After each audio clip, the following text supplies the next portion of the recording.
আজকে তো কোনো রকম প্রচারণা করা যাবে না। তো আমরা দু এক জায়গায় দাওয়াত পেয়েছি যে মানে ঈদ পুনর্মিলনী, এটা হতো বা আজকে কোনো প্রচারণা না, যে ঈদ পুনর্মিলনী, এবং অনেকেই মানে বৈশাখ বরণ করতে পারেনি। তো সব মিলিয়ে হয়তো বা ওই পক্ষেও দুই পক্ষ দেখলাম যে দাওয়াত দিয়েছে, ওইখানে হয়তো বা যেতেই পারে মানুষ, যাবেই মানুষ, যাওয়া স্বাভাবিক।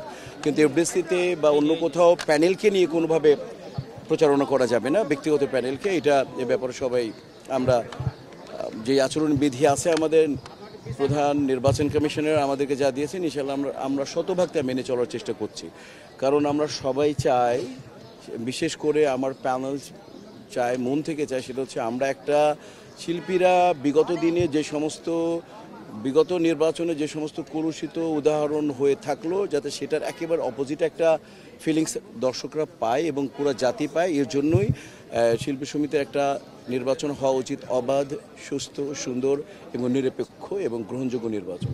সেটার জন্য আমরা চেষ্টা করে যাচ্ছি। বিশেষ করে আমি এই ব্যাপারে একেবারেই অনড় যে না, তথাকথিত ইন্টারভিউ দেইনি, আপনারা আমার কোনো ইন্টারভিউ পাননি, এবং যখন আমার প্যানেল ঘোষণা হয়েছে তখন আমি দিয়েছি। আর প্রস্তুতি ইনশাআল্লাহ বলতে পারেন যে 80-90% প্রস্তুতি নিয়েছি, যতটুকু বিগত দিনের যে এক্সপিরিয়েন্স আছে সেই জায়গা থেকে নিয়েছি। আর যেহেতু অপরপক্ষ বলছি না, সেই জন্য মানে কাজেই আর কি তাদেরকে বীতশ্রুত করে কোনো রকম কথাও বলার আমার একেবারেই বারণ, যে কোনো অন্য প্যানেলকে নিয়ে কোনো কথা বলা যাবে না। ইভেন তো তারা বললেও আমরা ইনশাল্লাহ কেউ বলবো না। তো ওই জায়গা থেকে ওই প্যানেলের প্রতি রইল আমার শুভকামনা, আমি মন থেকেই জানাই আমার শুভকামনা। আর আমরা 19 তারিখ 6টার পরে আমরা সবাই এক, এজন্য আমি স্লোগানটাই রচনা করেছি এভাবেই, আমরা সবাই এক, জাগ্রত হোক বিবেক, বাস দ্যাটস অল। কারণ আপনার বিবেক যদি জাগ্রত থাকে তাহলে আপনি বুঝতে পারবেন কোনটা ভালো, কোনটা মন্দ, কোনটা করা উচিত, কোনটা করা উচিত না, কোনটা ন্যায়, কোনটা অন্যায়। ঠিক এই সমস্ত মিলিয়েই আমাদের এই টিমটা করা হয়েছে। যে আমাদের দেখেন ম্যাক্সিমাম সিনিয়র্সরা আছেন এখানে, দীপজল সাহেব আছেন, ডুবেল সাহেব আছেন, মিশা সদর সাহেব আছেন, তারপরে রোজিনা আপু আছেন, আলিরাজ ভাই আছেন, সুচরিতা ম্যাম আছেন, সুব্রত ভাইয়া আছেন, তারপরে আরমান সাহেব আছেন, জাকি আলমগীর সাহেব আছেন, ইয়াংদের মধ্যে জয় চৌধুরী, রত্না, শাহনুরা আছেন। এই প্যানেল তো একটা বিরাট, কারণ আমরা যারা স্পোর্টসম্যান বা যারা এখানে আমার মনে হয় বিট করে, তারাও বলতে পারবে যে মোহামেডান টিম খুব ভালো হয়েছে, আবাহনী খুব ভালো হয়েছে। আইপিএল আমরা যদি বলি যে এরকম না, এবার আমরা জানি যে যদি কলকাতার নাইট রাইডার্স টিম ভালো হলে আমরা খুশি হই। তো এরকমই মানে টিম ভালো হলে একটা ইম্প্যাক্ট তো পড়েই। আমরা অনেক, পৃথিবীতে অনেক দল আছে, কিন্তু আমরা দুইটা যদি ফুটবল টিম ধরি, রিয়াল মাদ্রিদ আর বার্সেলোনাকে বেশি করে চিনি, কারণ এখানে পৃথিবীর বেস্ট ব্র্যান্ডেড প্লেয়াররা খেলতো ও কারণেই। তো সেই জন্য আমাদের টিমটার মধ্যে, এবং আপনি দেখবেন আমার যে প্রথম মিশা সওদাগর, মাসুম পারভেজ, রুবেল, মনোহর হোসেন, দীপজল, যে আমরা প্রেসিডেন্ট, ভাইস প্রেসিডেন্ট, সেক্রেটারি পদে দাঁড়িয়েছে, এর মধ্যে 3 জনই সেক্রেটারি এক্সপিরিয়েন্স সবার আছে। তো কাজে হচ্ছে যে আমার টিমটা, আমি আশা করি যে নতুন বা যারা এখন সমসাময়িক এবং যারা সিনিয়র্স, সবাইকে মিলে একটা অসম্ভব সুন্দর একটা টিম দিয়েছি। এবং যেটা আপনারাও বলছেন যে আমাদের টিমটা ইনশাল্লাহ ভালো হয়েছে, তো ভালোর গুণ ভালো বলা হয়। তো সেই সূত্রে এবং আমাদের প্রিপারেশনও যথেষ্ট ভালো করতে চেষ্টা করেছি।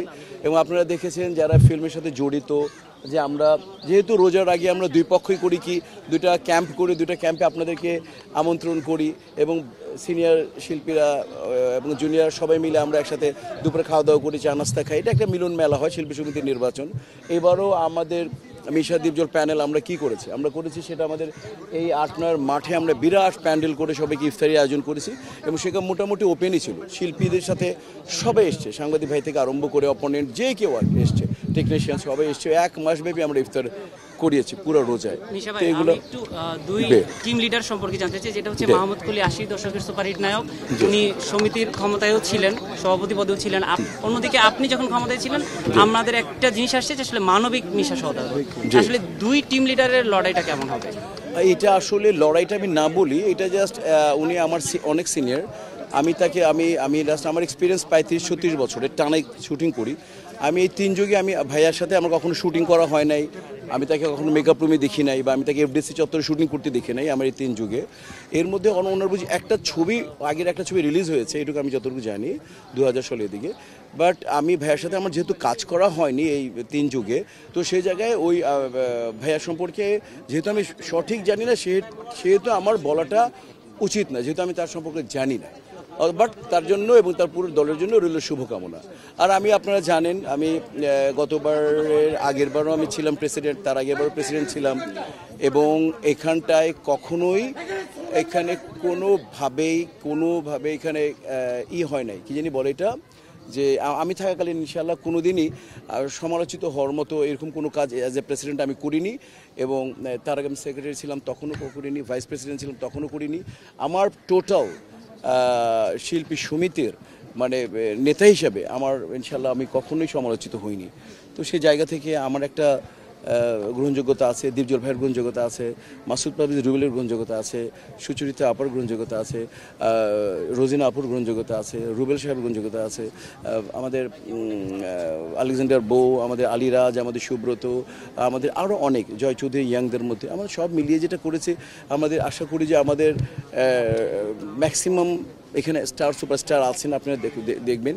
তো তাদের গ্রহণযোগ্যতাই একটা জিনিসকে যাচাই বাছাই, মানুষের যারা সদস্য তাদেরকে ডিসিশন নিতে খুব মানে প্যানেলটার চেহারাটাই তাদের ডিসিশন নিতে খুব মানে সহায়ক হবে।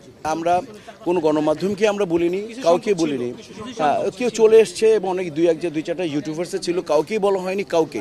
কারণ এবারে শুধুমাত্র গত বছরের নির্বাচনটাকে যেই মানে শিল্পী সমিতির লোকজন কোর্টে হাঁটতেছে, হামলা হচ্ছে, মামলা, জাস্ট হামলা না বলি, মামলা হচ্ছে, ওগুলো বিষয়টা যে আমরা অপমানিত হয়েছি, যে হিসাবে আপনারা যখন ছিলেন এরকম ছিল না, এই আপনি তো ঠিকই, আপনি পরাজয়ের পরে আপনি ইলিয়াস কাঞ্চনকে মালা পরিয়ে দিয়ে এসছেন, আপনি অমুক আপনাকে মানুষ নায়ক বলতেছে। তো আমরা এটাকে স্পোর্টলি নেই, এটা আমাদের তো এত সময়ও নেই, আমরা এটাকে স্পোর্টলি নেই। কিন্তু যারা আসলে স্পোর্টলি নেয় না, তাদের হয়তো এই চেয়ারটার প্রতি না জানি তাদের কি, আমাদের কিন্তু কোনো এটা নিয়ে কোনো নাই। আমাদের সদস্যবৃন্দ যদি তাদেরকে সেবা করার সুযোগ দিবে, আমরা নেতা হব, না দিলে আমাদের করার কিছু নেই।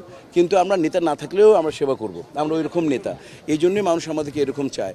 আর যারা পার্টিকুলারলি এরকম ফোকাসড না, মানে like Misha Saudagar, like Rubel, like Dipjol, like Rozina আপু, সুচরিতা আপু, মানে আলিরাজ, এরকম ফোকাস না, আমি আশা করি তাদের পক্ষে হয়তো বা এই চেয়ারটা তাদের স্বপ্ন, তাদের চিন্তা, বা পলিটিক্যাল কোনো তাদের ইচ্ছা থাকতে পারে, কিন্তু আমাদের তো এই ধরনের কোনো চিন্তা ভাবনা নেই।